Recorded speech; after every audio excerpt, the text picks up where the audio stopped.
Dans cette présentation, nous allons donner la définition des éléments chimiques. Nous allons d'abord nous intéresser aux isotopes. Voici la représentation symbolique de trois noyaux de carbone différents.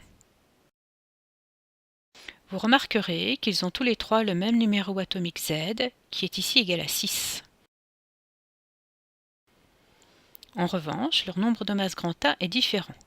Qu'est-ce que cela implique dans la composition de leur noyau?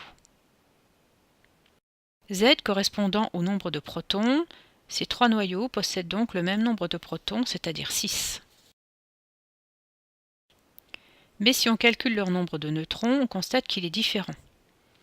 En effet, le premier atome de carbone possède 12-6, c'est-à-dire 6 neutrons, le deuxième en possède 13-6, donc 7, et le troisième en possède 14-6, soit 8.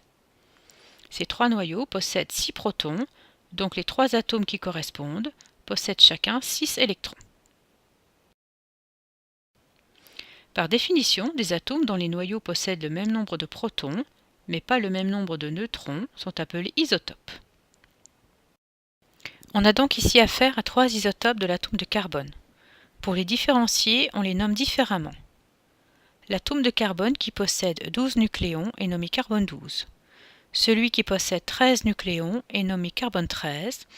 Et naturellement, celui qui possède 14 nucléons est nommé carbone 14. Ces trois isotopes existent naturellement dans la nature, mais dans des proportions différentes. Le carbone 12 représente plus de 98% du carbone présent sur Terre, tandis que le carbone 13 et 14 représentent à eux deux moins de 2%. Parlons maintenant des ions monoatomiques et commençons par une définition. Un ion monoatomique est un atome qui a gagné ou perdu un ou plusieurs électrons. Prenons le cas d'un atome qui perd des électrons. Au départ, l'atome possède autant de protons dans le noyau que d'électrons qui gravitent autour du noyau. Il est donc électriquement neutre. S'il perd un électron, il y a plus de protons dans le noyau que d'électrons qui gravitent autour. On obtient donc un ion chargé positivement que l'on appelle un cation. Au contraire, si un atome gagne des électrons, il y a plus d'électrons que de protons. Il devient alors un ion chargé négativement que l'on appelle un anion. Et pour finir cette présentation, venons-en au titre, les éléments chimiques. Par définition, un élément chimique est l'ensemble des entités chimiques ayant le même numéro atomique. C'est-à-dire que les trois isotopes du carbone que nous avons vus avant appartiennent tous au même élément, l'élément carbone. L'élément contient aussi tous les ions que les atomes peuvent former.